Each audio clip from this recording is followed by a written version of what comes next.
안녕하세요. 오늘은 고독한 그리스도인이라고 하는 제목으로 함께 말씀을 나누고 싶습니다. 여러분 혹시 고독과 외로움에 대한 이야기 아세요? 이 얼마 전에 제가 뉴스를 보니까 요즘에 이게 고독사가 아주 많이 늘어나고 있대요. 예전에 이제 사람들은 함께 모여 살고 뭐 이웃 사촌 이랬을 때는 고독사라고 하는 개념이 없었어요. 그런데 이제 점점 도시화가 되고 사람들이 개인주의에 빠지다 보니까 이게 스스로를 고립해가지고 사는 사람들이 많아진 거예요. 특별히 문제가 되는 게 예전에는 이 50대라고 하는 나이가 이제 최고 고독사가 많았던 때였는데 그게 점점 좀 내려오고 있는 거예요. 그래서 근래에 들어서는 40대가 급속도로 늘고 있어요. 그러니까 40대면은 이제 저 나이잖아요. 근데 이것이 더 내려가고 있어요. 그리고 이제는 10대도 고독사가 있대요. 그 이야기는 무엇이냐면 사람들이 스스로를 단절한다도 있지만 사람들이 사람들에게 버림받아지고 있다라는 것도 됩니다. 이제 사람이 사람들에게 나아가려면 이제 너무나 많은 조건들이 필요해졌어요. 예전에는 없었던. 그래서 사람들이 이제 사람이 사람에게 나아가는 게 어려운 세상이 되어버렸습니다. 그런데 여러분 혹시 고독과 외로움의 차이에 대해서 아시나요? 첫 번째 줄은 세상과의 단절이고요. 두 번째는 관계의 단절이에요. 그러니까 고독이라고 하는 것은요, 나 스스로를 세상으로부터 분리해내서 나를 보는 게 고독이에요. 그런데 외로움은 이 사람들로부터 관계가 잘려버린 거죠. 나는 원하는데 내가 원하는 관계가 없는 거예요. 그래서 그 관계의 단절 속에서 외로움을 느끼는 거예요. 그러니 고독과 외로움은 완전히 다른 겁니다. 사람들은 그걸 잘 모르죠. 흥미롭게도요, 우리가 오늘 신앙을 할 때도 어쩌면 같은 착각을 할 때가 있어요. 자, 우리가 신앙을 할 때 어떤 신앙을 해야 할지 될까요? 고독한 신앙을 해야 될까요? 아니면 외로운 신앙을 해야 될까요? 안타깝게도 많은 분들이 외로운 신앙을 하십니다. 마치 신앙을 하고 나서부터는 아, 나는 이것도 안 할 거고 저 사람도 안 만날 거고 막 이렇게 생각을 하세요. 외로운 신앙을 하는 거예요. 그런데 신앙은 외로운 게 아니에요. 신앙을 한다면 우리는 고독한 신앙을 해야 됩니다. 오늘 그 이야기를 한번 살펴보고자 해요. 여러분, 사울과 다윗 아시죠? 저는 이 두 사람이 아주 분명한 고독한 그리스도인과 외로운 그리스도인의 표상이라고 생각을 합니다. 먼저 사울을 살펴볼게요. 여러분들 사울은 어떨 것 같습니까? 사울이 고독한 그리스도인의 표상일까요? 아니면 외로운 그리스도인의 표상일까요? 사무엘상 15장 24절입니다. 사울이 사무엘에게 이르되 내가 범죄하였나이다.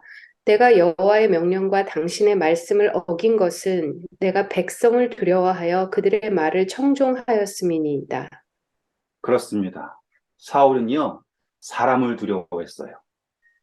그래서 그 사람을 잃지 않으려고 하나님의 말씀을 듣는 것보다 사람들의 말을 듣는 것을 더욱 중하게 여겼습니다.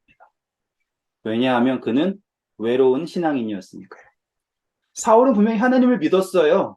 하나님으로부터 기름 부음도 받았고요. 하지만 그는 누구를 두려워한다고요? 사람들을 두려워하는 거예요. 계속해서 그는 사람들의 관심과 사람들의 인정에 목말랐어요. 그래서요, 그는 하나님께 예배를 할 때도요, 하나님께 예배하는 것이 아니었어요. 사무엘상 15장 30절입니다. 사울이 이르되 내가 범죄하였을지라도 이제 청하옵나니 내 백성의 장로들 앞과 이스라엘 앞에서 나를 높이사 나와 함께 돌아가서 내가 당신의 하나님 여호와께 경배하게 하소서 하더라. 네, 참 흥미롭죠? 사울이 말하는 게 뭐예요? 내가 범죄했습니다. 맞대요. 그런데 자기를 누구 앞에 높여달라는 겁니까? 내 백성과 장로들 앞과 이스라엘 앞에서 하나님을 높이는 게 아니에요. 나를 높여달래요. 외롭다라는 거 보이시죠? 그가 무엇이 문제인지 다 읽으실 수 있잖아요. 그리고 나와 함께 돌아가서 내가 누구의 하나님께 경배하자고요? 당신의 하나님. 세상에. 사울은 외로운 신앙을 한 거예요. 왕임에도 불구하고, 왕임에도 불구하고도요. 자유가 없었어요. 그는 언제나 사람들에게 인정받기 위하여서 정말로 허덕이며 살고 있었던 것입니다. 오늘 우리가 하는 신앙도 어쩌면 사울과 같을 수 있어요. 내가 죄 지은 것에 대해서 상관없어요. 그런데 다른 사람들 앞에서 드러나면 안 돼요. 아닌 척하는 신앙. 교회에서는 착한 척하면서 잘 살고 있는데 속은 문드러져 있지만 제발 그것만 안 드러나서 외로운 신앙이에요. 하지만 다윗은 달랐습니다. 사무엘상 16장 11절입니다. 또 사무엘이 이새에게 이르되 내 아들들이 다 여기 있느냐? 이새가 이르되 아직 막내가 남았는데 그는 양을 지키나이다. 사무엘이 이새에게 이르러 사람을 보내어 그를 데려오라. 그가 여기 오기까지는 우리가 식사 자리에 앉지 아니하겠노라. 네. 다윗은 사랑받는 아들은 아니었나 봐요. 그래서 사무엘이 기름 부으러 왔을 때 이새가 다윗은 양을 지키라고 했어요. 다윗은요, 외톨이였습니다. 고독한 삶이에요. 하지만 그는 그가 홀로 남겨졌다고 해서 불평하지 않았죠. 우리는 그의 삶을 묵상할 때 그가 어떻게 자기가 홀로 남겨졌을 때 시간을 보냈는지를 알 수 있어요. 그리고 다윗은 기름 부음 받습니다. 사무엘상 16장 13절입니다. 사무엘이 기름 뿔병을 가져다가 그의 형제 중에서 그에게 부었더니 이날 이후로 다윗이 여호와의 영에게 크게 감동되니라. 네. 지금 사무엘상 16장 13절이죠? 기억하세요. 어떻게 끝납니까? 다윗은 여호와의 영에 크게 감동되었다. 고독한 신앙인이에요. 14절입니다. 여호와의 영이 사울에게서 떠나고 여호와께서 부리시던 악령이 그를 번뇌하게 한지라. 네. 13절, 14절. 완벽한 차이가 나죠? 외로운 신앙인에게는 이제 하나님의 영이 함께 있을 수가 없게 되었어요. 하지만 고독한 신앙인은 세상으로부터 자기를 구별한 사람이에요. 하나님의 영이 임하게 되고 세상에서 사람들에게 어떻게 될까 걱정을 하고 그것에 목매인 사람은 하나님의 영이 떠나고 여호와께서 부리시는 누구요? 악령이에요. 악한 영이죠. 설명을 잠깐 하자면 여호와의 영과 여호와께서 부리시는 악령은 다른 의미있죠. 하나님의 영이라고 하면 성령일 것이고요. 여호와께서 부리신 악령은 악한 영, 사단을 말하는 것입니다. 그리고 이것은 하나님의 통치 아래에 있다라는 표현이에요. 혹시 오해가 있을까 봐 설명을 드린 겁니다. 그러니 하나님의 영이 떠나니까 그 자리를 누가 채우는 겁니까? 사단의 영이 채우는 거예요. 예수님께서 비유를 하셨잖아요. 어떤 사람이 귀신이 들었었는데 귀신이 떠났어요. 떠나고 나서는 다시 돌아오죠. 와보니까는 깨끗하게 치워져 있어가지고 일곱 귀신을 데리고 같이 들어옵니다. 같은 거예요. 우리의 마음 안에 예수 그리스도의 영이 없다면, 하나님의 영이 없다면 그 자리를 누가 채우겠냐고요. 사단의 영이 채웁니다. 그리고 그곳에는 뭐밖에 없어요? 번뇌밖에 없습니다. 우리가 외로운 신앙을 하면 하나님의 이름을 부르지만 우리의 신앙생활이 무엇으로 가득 찰 수밖에 없게 하고요? 번뇌로 가득 차는 거예요. 하나님의 이름을 불러요. 기도도 해요. 하지만 우리의 마음에 평안이 없습니다. 외로운 신앙을 하기 때문이에요. 그래서 이 사울의 신하들이 제안을 합니다. 15절부터 16절입니다. 사울의 신하들이 그에게 이르되 보소서 하나님께서 부리시는 악령이 왕을 번뇌하게 하온즉 원하건대 우리 주께서는 당신 앞에서 모시는 신하들에게 명령하여 수금을 잘 타는 사람을 구하게 하소서. 하나님께서 부리시는 악령이 왕에게 이를 때 그가 손으로 타면 왕이 나으시리이다 하는지라. 네. 신하들이 수금이라고 한 하프를 타는 사람을 불러서 왕에게 평안을 줄 수 있다라고 얘기를 했어요. 그런데요, 이 수금을 탄다라는 건 여기 악기를 연주한다라는 게 아니에요. 노래를 한다라는 거예요, 노래. 수금을 탄다라는 것은 찬양을 하는 거예요. 18절입니다.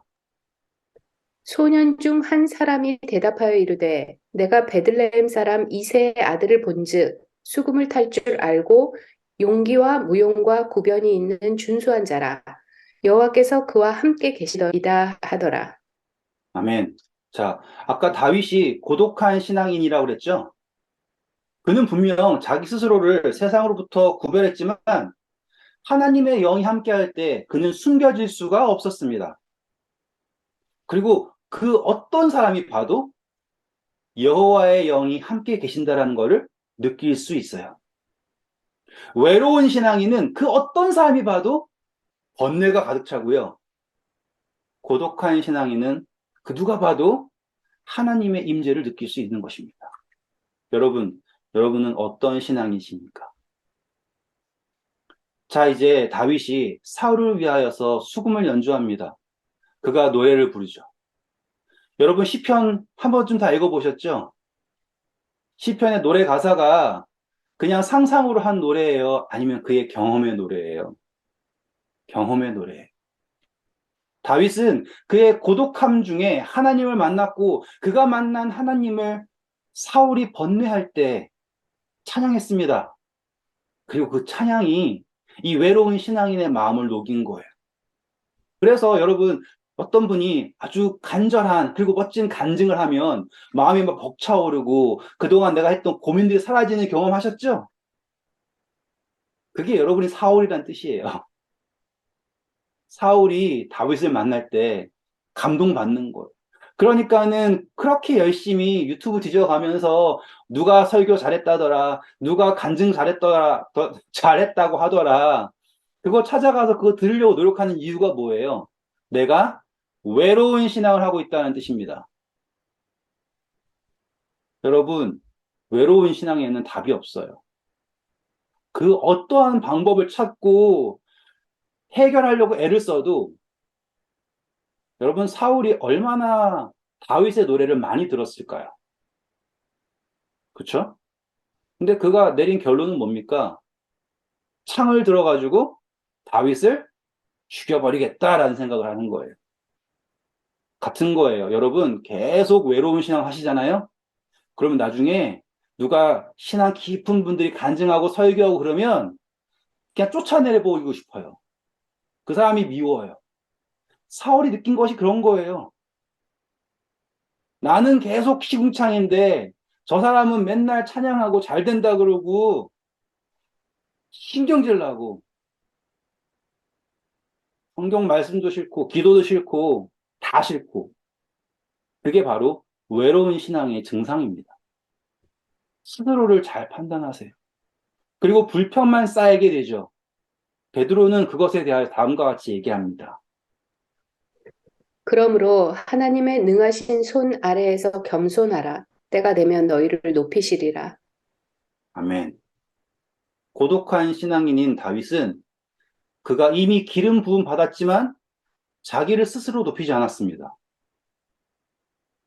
사울이 그를 죽이려고 할 때 그는 충분히 사울을 제압할 수 있었어요. 왜요? 다윗은 누구를 제압하는 사람이에요? 골리앗이요. 골리앗뿐만 아닙니다. 사울이 다윗을 군대 장관으로 세웠었어요. 그리고 사람들이 다윗이 죽인 사람은 만만이고 사울이 죽인 사람은 천천히다 할 정도로 다윗은 가는 곳마다 승리하는 장군이었습니다. 전사예요. 사울이 던진 창 피하는 게 문제가 아니에요. 충분히 제압할 수 있고 충분히 그가 반역으로서 권력을 잡을 수 있었지만 그는 외로운 신앙인이 아니라 어떤 신앙인이요? 고독한 신앙인이었어요. 그는 하나님께서 그를 세우실 것을 믿고 하나님께 그를 의탁했지 자기의 방법으로 조급해하지 않았습니다. 어쩔 때 우리는 모세의 이야기를 오해할 때가 있어요. 출애굽기 4장 13절입니다. 모세가 이르되 오 주여 보낼 만한 자를 보내소서. 네. 이 문장을 그대로 읽으면 엄청나게 겸손한 것 같지만 이 모세의 대답은 하나님을 분노하게 했습니다. 왜일까요? 하나님의 뜻을 저버린 것이죠. 이것은 겸손이 아니에요. 하나님이 내가 너를 이스라엘을 구원하기 위하여 세웠고 너를 보낸다라고 했을 때 모세가 자기는 자격이 없습니다. 라고 얘기했다고요. 누굴 바라보는 겁니까? 하나님이 아니라 자신을 바라보는 거예요. 자, 여기에서 이 모세가 어떻게 변화되는지를 깊이 묵상하셔야지 됩니다. 모세가 광야에서 40년 살았죠? 같은 방법으로 모세가 애굽에서 왕자로서 40년을 살았습니다. 그는 애굽에서 40년 있는 동안 어떤 신앙인이었냐면 외로운 신앙인이었어요. 그래서 어떻게 한 거예요? 이스라엘 백성들에게 권력을 얻기 위하여서 애굽 사람을 죽이기도 하고, 그쵸? 인정받기 위해 애썼어요. 근데 유대인들이 너가 누구냐라고 하니까 모세가 더 이상 기댈 곳이 없어졌잖아요. 그래서 광야로 도망쳤습니다. 그리고 40년 동안 이제 그는 외로움을 플러스 그리고 강제적인 고독을 찾아야 되는 상황이었어요. 그리고 그는 40년 동안 헤맸겠죠.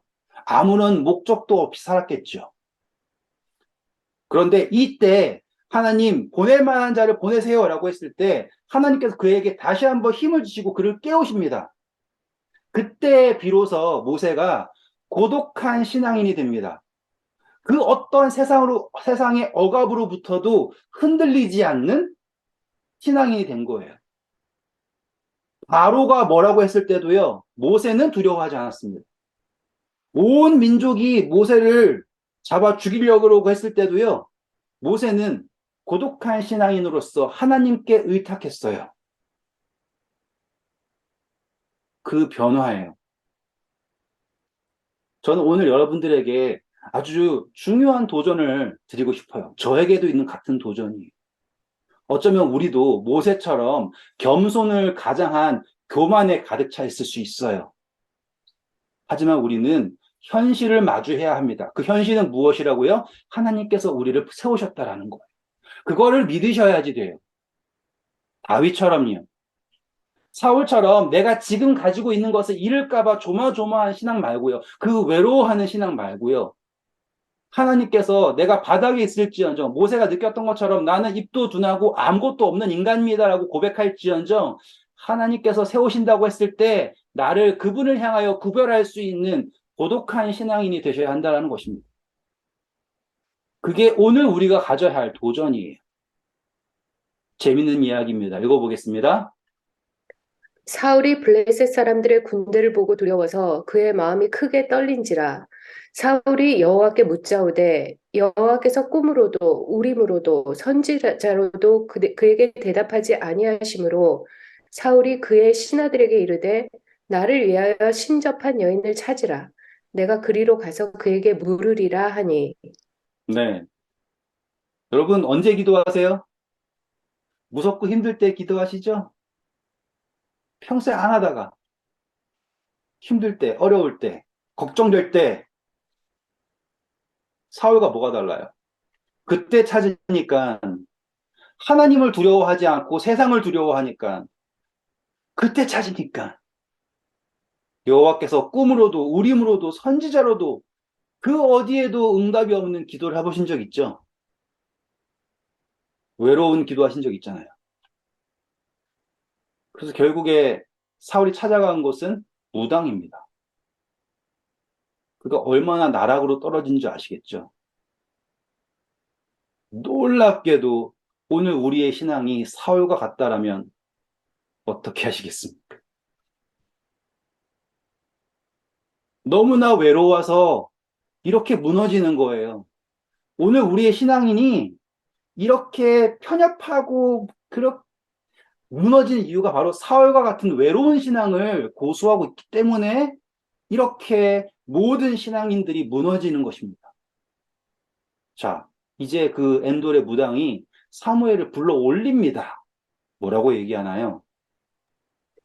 사무엘이 사울에게 이르되 내가 어찌하여 나를 불러올려서 나를 성가시게 하느냐 하니 사울이 대답하되 나는 심히 다급하나이다. 블레셋 사람들은 나를 향하여 군대를 일으켰고 하나님은 나를 떠나서 다시는 선지자로도 꿈으로도 내게 대답하지 아니하시기로 내가 행할 일을 알아보려고 당신을 불러 올렸나이다 하더라. 사무엘이 이르되 여호와께서 너를 떠나 내 대적이 되셨거늘 내가 어찌하여 내게 묻느냐?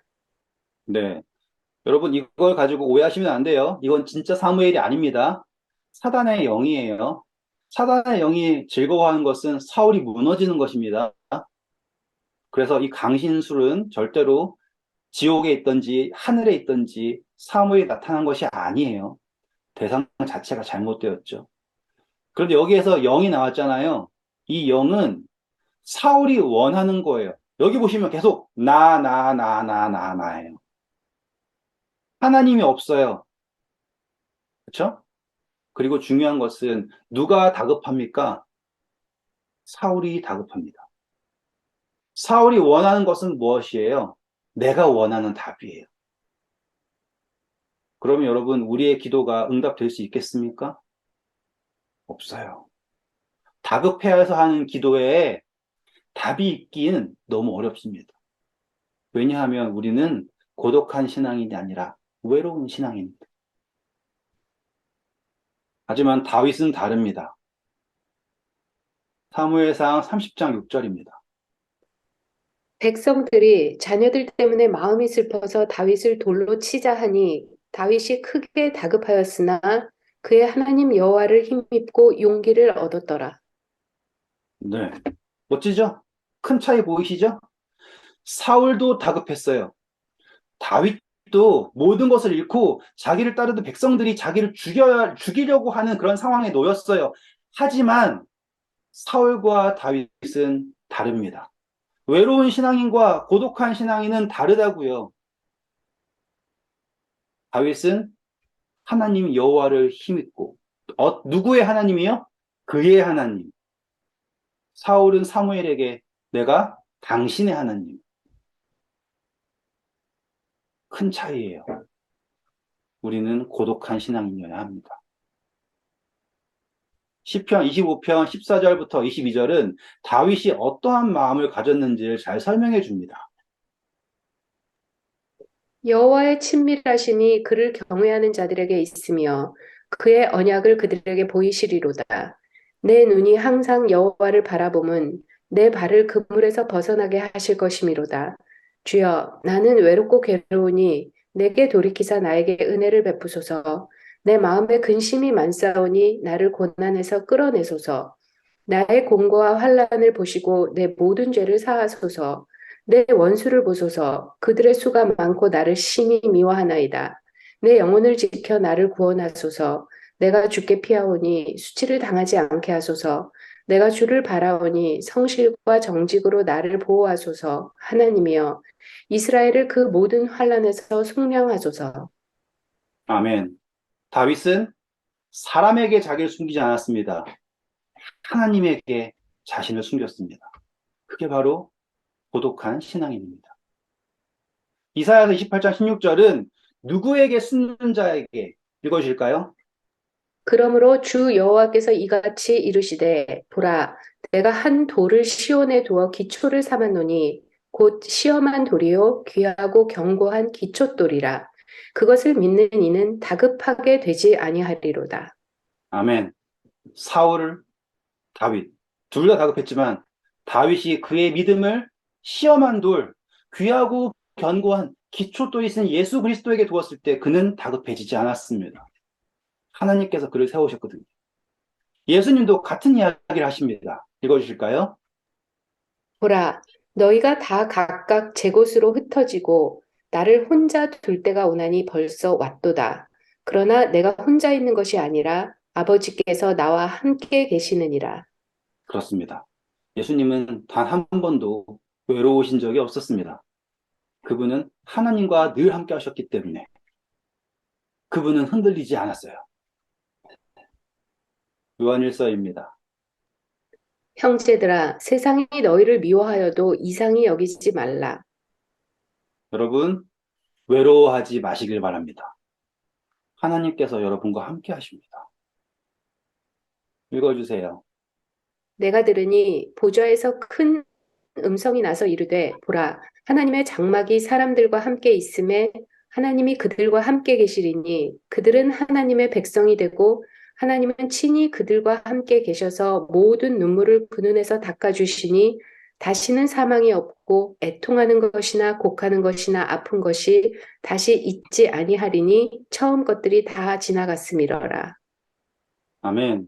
사울은 그에게 아픔이 있다는 걸 알았습니다. 고통이 있다는 것도 알았습니다. 눈물이 있다는 것도 알았어요.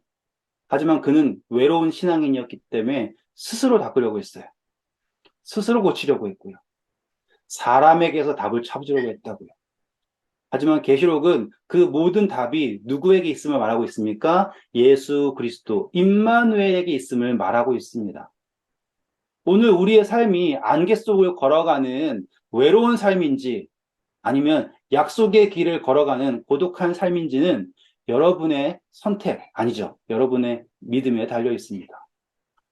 세상과의 단절인지 아니면 관계와의 단절인지.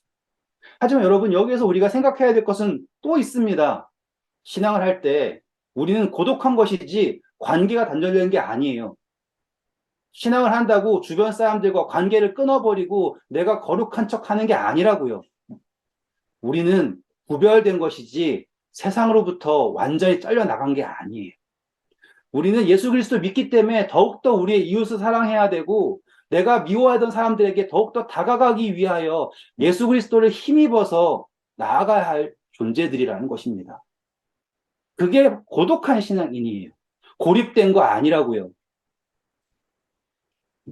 요한복음 14장 18절입니다. 내가 너희를 고아와 같이 버려두지 아니하고 너희에게로 오리라. 아멘. 오늘 예수님께서 여러분들을 버리지 아니하시고 여러분들에게 오신다라는 것을 약속하셨습니다. 그리고 여러분들은 더 이상 사람들의 인정을 위하여서 헤매는 그런 존재들이 아닌 세상으로부터 구별된 고독한 다윗과 같은 시험한 돌을 믿음으로 흔들리지 않는 다급하지 않은 저와 여러분 될 것을 믿으며 말씀 마치겠습니다. 감사합니다.